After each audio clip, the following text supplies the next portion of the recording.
Chicago Bulls need to make a push if they're going to make some noise this year in the Eastern Conference. Could they start that push in Charlotte as DeMar DeRozan and the Bulls take on LaMelo Ball and the Hornets? To answer your question quickly, the answer is no, but maybe you should stick around and enjoy this highlight so you can see things like LaMelo Ball, who knocked in the three and then finds Gordon Hayward inside for the deuce other end. How about the hook shot from Zach LaVine? And then, DeRozan going to that mid-range area where he's most comfortable. Bulls up by 4. Look at this beautiful spin from DeRozan. What you going to do with that? It's DeMar putting the Bulls up by 6. And then there's LaVine enhancing that lead as they go into the locker room with a little bit of some distance between themselves and the Hornets. In the third quarter, though, things would change because Scary Hours would make an appearance. Terry Rozier playing some defense and some offense. A dime, a layup, another steal from Scary Terry, who puts it in to tie this game up at 71. Other end is Derrick Jones Jr. finding, say it with me, DeMar DeRozan. Bulls know they got their hands full now. Midway through the fourth, it's Ball.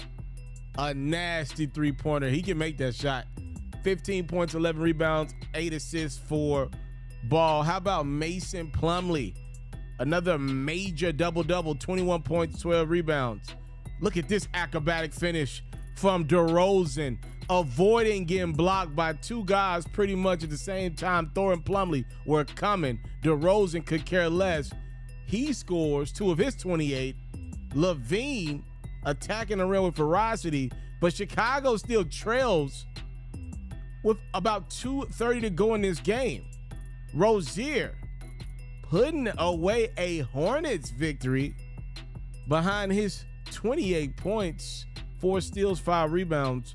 Chicago, oh boy, they fall to 22 and 26 on the season with a 111-96 loss to Charlotte.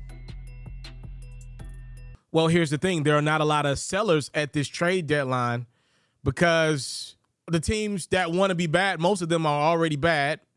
And then you got some teams that are right there in the thick of things because there's really no great teams out there so far this year. We haven't seen anybody just stand above everybody else as a championship favorite. A lot of teams feel like it's their year.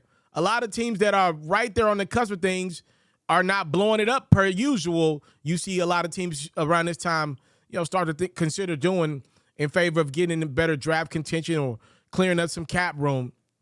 One of the teams, though, that might trade away a piece or two if they can't fix things in the next couple of games here is the Chicago Bulls. I mean, they pay their top-tier guys a lot of money. And DeMar DeRozan and Zach LaVine just got the bag as well. Obviously, Lonzo Ball's money just sitting. He ain't played in a while. And, I believe that's weighing on that franchise a lot. I don't think Lonzo's going to play this year. I just don't. We'll see.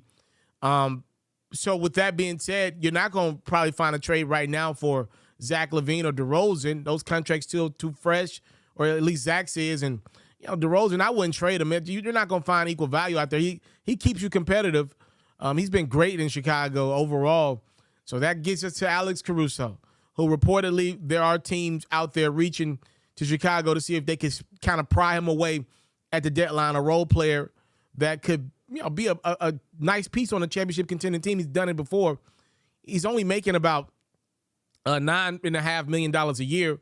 He's got 2 years left on his deal after this season, so you can get him for around $20 million left on that contract. That's a steal for a guy what he can do, And then you look at the fact that the Bulls really, let's be real. As long as they got DeRozan and Zach out there, most of the games that they're going to win, they probably believe they can win it without Caruso, if you're being honest. Is that true or not? We'll see.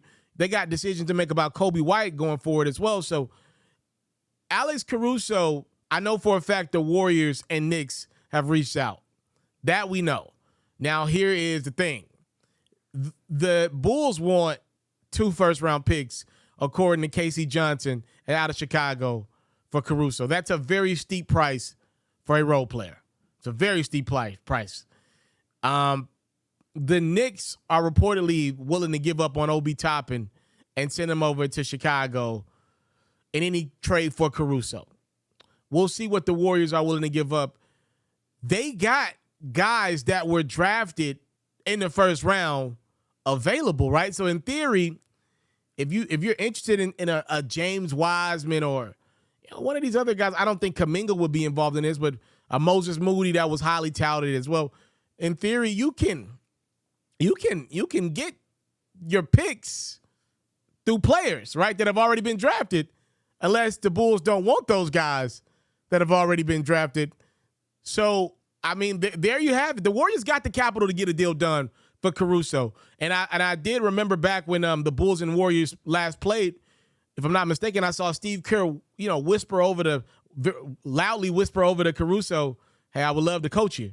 I would love to have you on my team. So, I mean, maybe, just maybe, the Warriors make a move. And I can actually see that being a guy that fits what they're trying to do.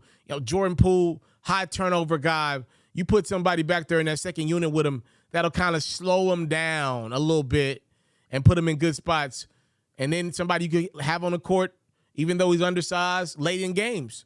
So the Warriors are a team you want to watch out. I really believe that around this deadline for the services of Alex Caruso. To me, it wouldn't make sense for the Knicks to trade 2 first-round picks, because you could have just you gave those picks up for Donovan Mitchell, right?